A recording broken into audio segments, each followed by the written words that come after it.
नमस्कार। विभाग विनोद में मैं एस एन विनोद आज फिर आपके सामने हाजिर हूँ। आज की सर्वाधिक महत्वपूर्ण खबर पर आपके साथ अपने विचार साझा करूँ। या समझ में नहीं आता कि आखिर ये हो क्या रहा है, विशेषकर महाराष्ट्र के संदर्भ में।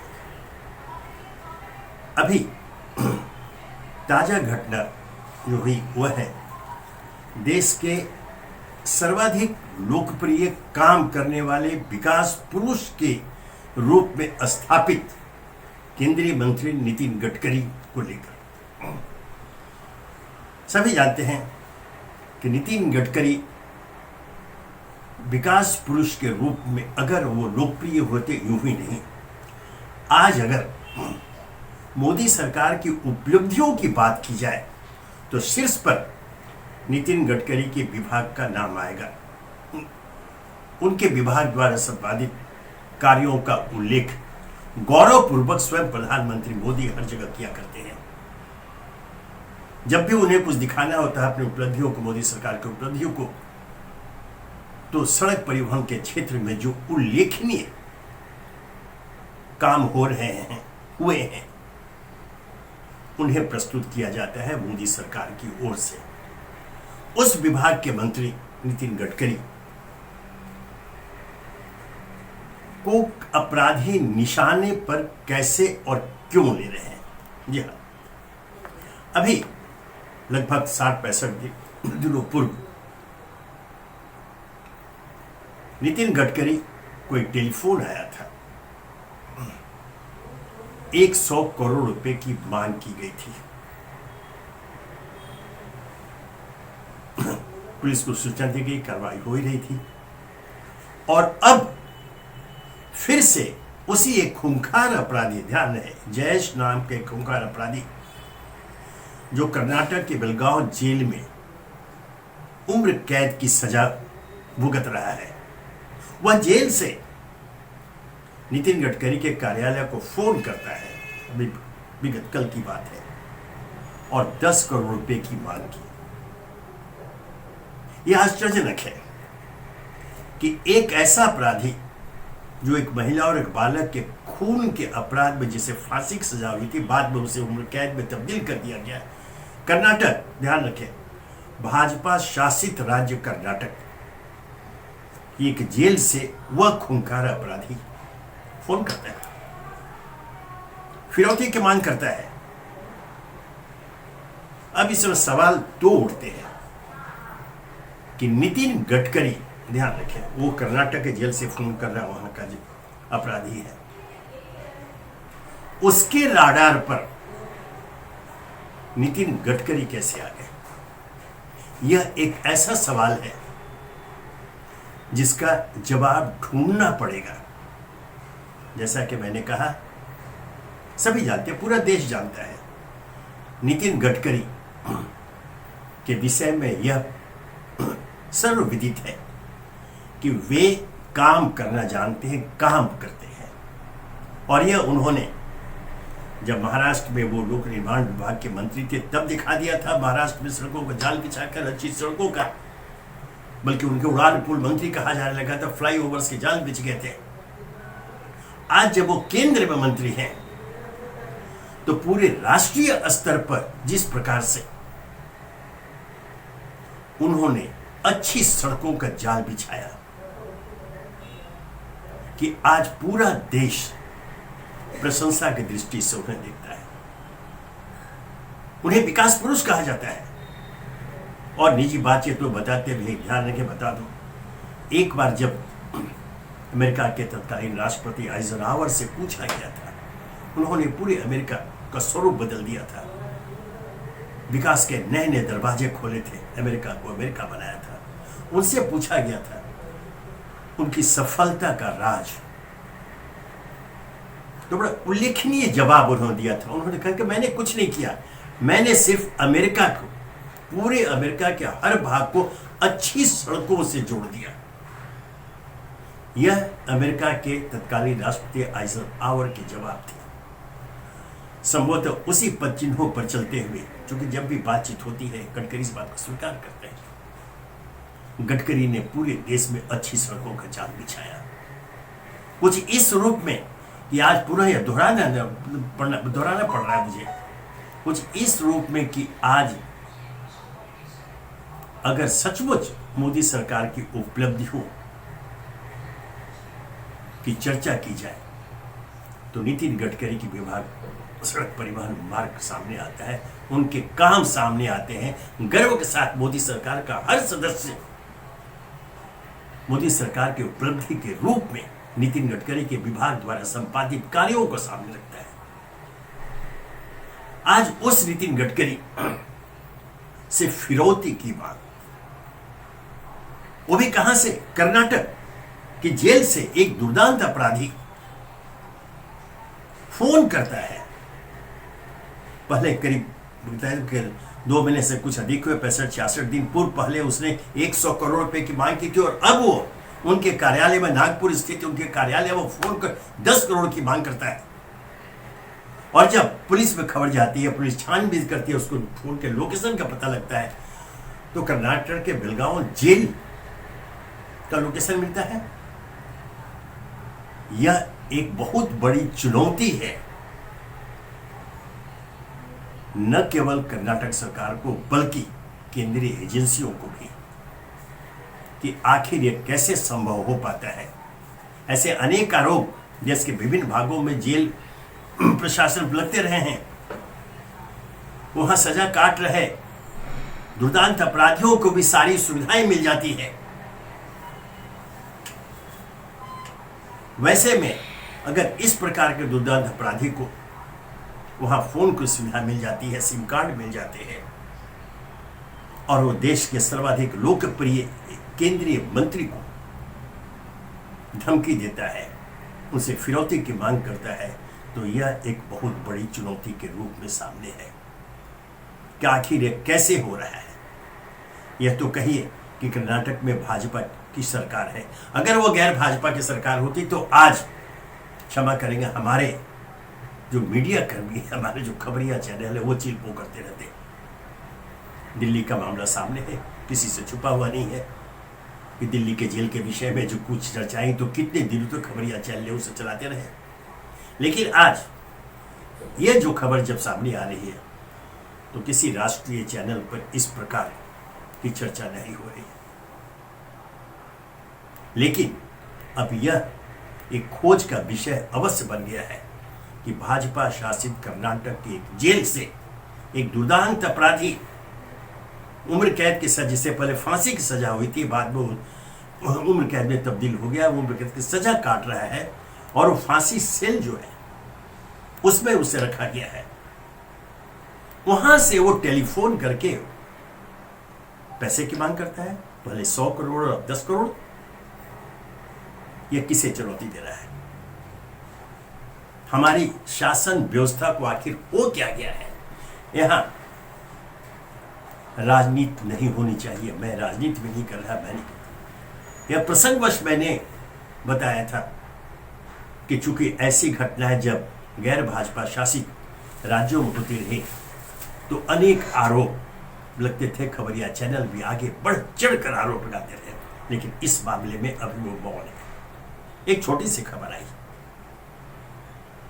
गडकरी से फिरौती की मांग की तो और उसमें धमकी भी दी गई थी, तो इसे जांच का मुद्दा बनाकर स्वयं केंद्र सरकार हस्तक्षेप करे। ध्यान रखें, कर्नाटक सरकार तो कर रही है, जांच कर रही है, महाराष्ट्र सरकार की पुलिस भी कर रही है, लेकिन इसमें केंद्र सरकार हस्तक्षेप कर उच्च स्तरीय जांच कराए कि आखिर इसके पीछे है कौन। क्या एक सामान्य फिरौती की घटना है? तो यह पूछा जाएगा कि नितिन गडकरी ही क्यों वो कर्नाटक के जेल से महाराष्ट्र के नागपुर में फोन कर रहा है? कैसे, किस प्रेरणा से, किस साजिश के अंतर्गत? इसकी जांच आवश्यक है, क्योंकि जैसा कि मैंने कहा, नितिन गडकरी एक विकास पुरुष के रूप में देश में स्थापित हो रहे हैं। उनके विभाग के उल्लेखनीय कार्यों की प्रशंसा विश्व स्तर पर होती है। आज उन्हें निशाने पर कैसे और क्यों लिया जा रहा है? क्या एक सामान्य अपराध की घटना है? विश्वास नहीं होता है।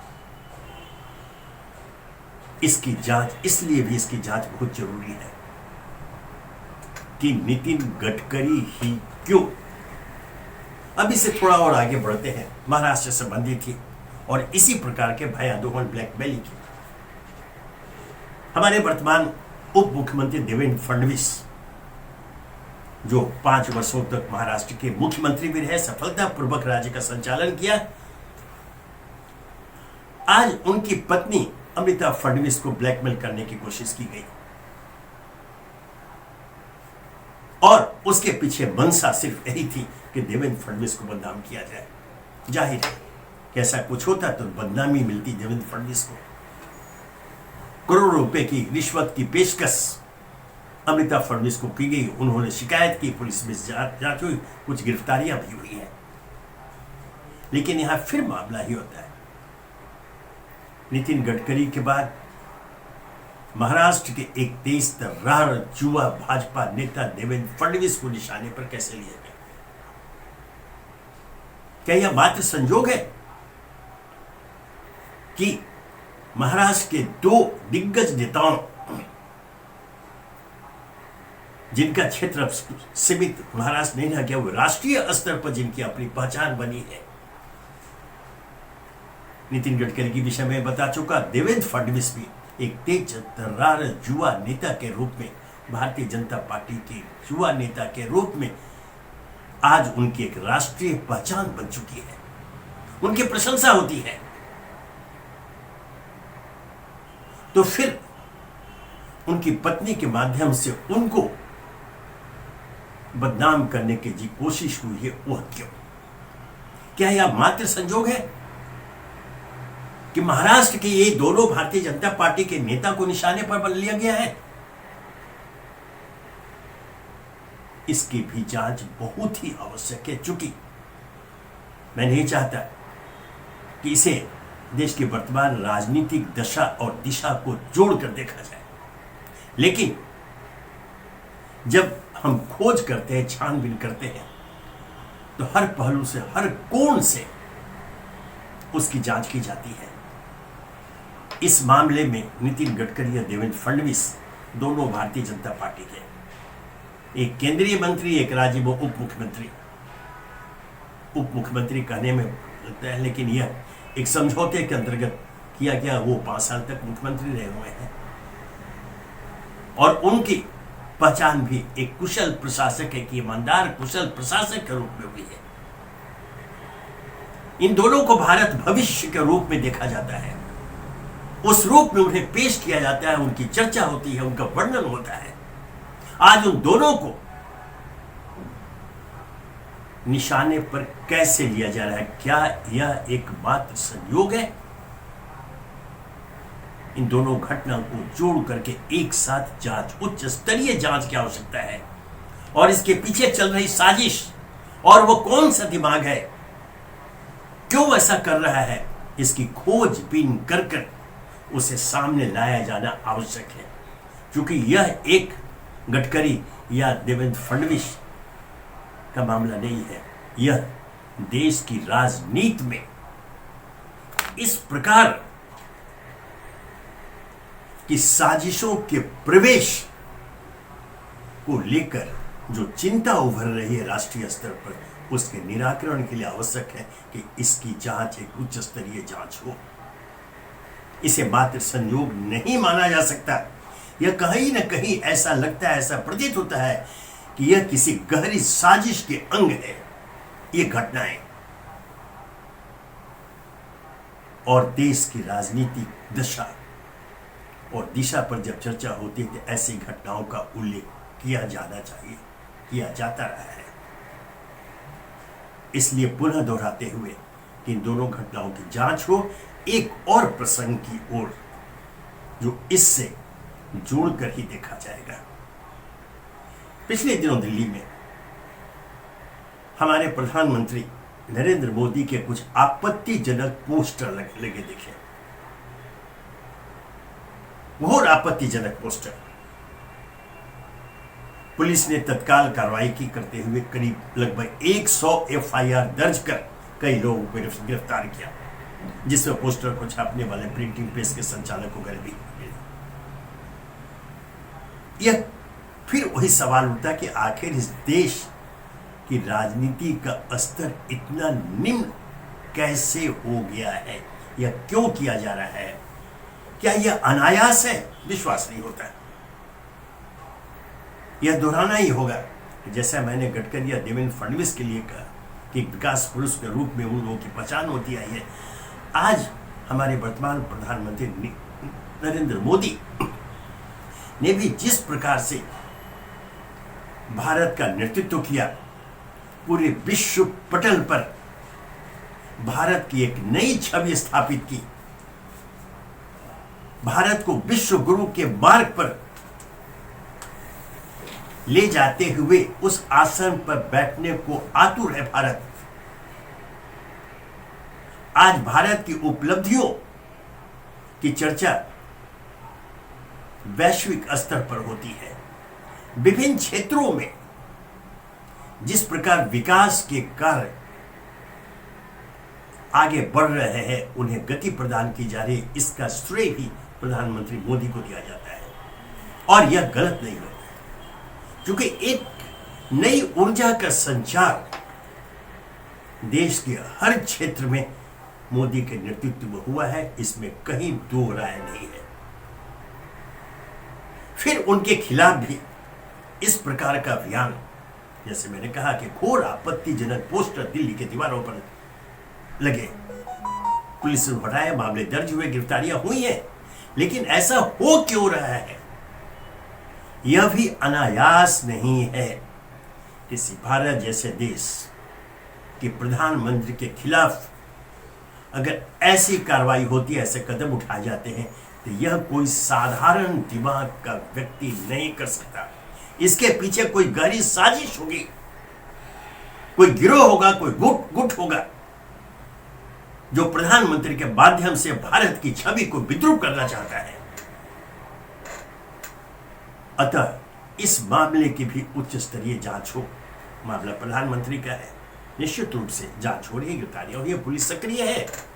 लेकिन जैसे मैंने कहा कि एक सामान्य पोस्टर छाप करके किसी की छवि को विद्रूप करने की नहीं है, यह प्रधानमंत्री मोदी के माध्यम से देश की छवि को विद्रूप करने की साजिश का अंग है। इसके इन साजिशकर्ताओं को सामने लाया जाना जरूरी है,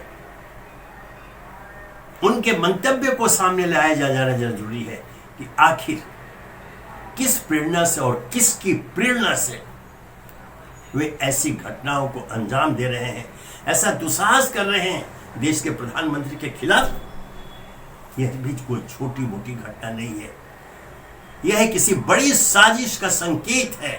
और यह चुनौती फिर होते हैं हमारे जांच एजेंसियों के लिए कि वे इस घटना की तह में जाकर के पूरी की पूरी साजिश को सतह पर ले आए। आज ये दुखद है कि आज हम जब एक और विकास के मार्ग पर तेजी से आगे बढ़ते हुए विकास कार्यों की चर्चा करते हैं, वहीं इस तरह के विषयों पर चर्चा करने के लिए बाध्य हो जाते हैं, मजबूर कर दिए जाते हैं। नितिन गडकरी, देवेंद्र फडणवीस और प्रधानमंत्री मोदी से संबंधित ये ताजा घटनाएं एक सचेतक का काम करेंगी अगर हमारी एजेंसियां ईमानदारी के साथ, गंभीरता पूर्वक, पूरी निष्पक्षता के साथ इसकी जांच कर सच को सामने लाए, उसे सार्वजनिक करें, ताकि देश की जनता को भी देश के खिलाफ काम करने वाले साजिशकर्ताओं की जानकारी मिल सके और वे सतर्क हो सके। धन्यवाद।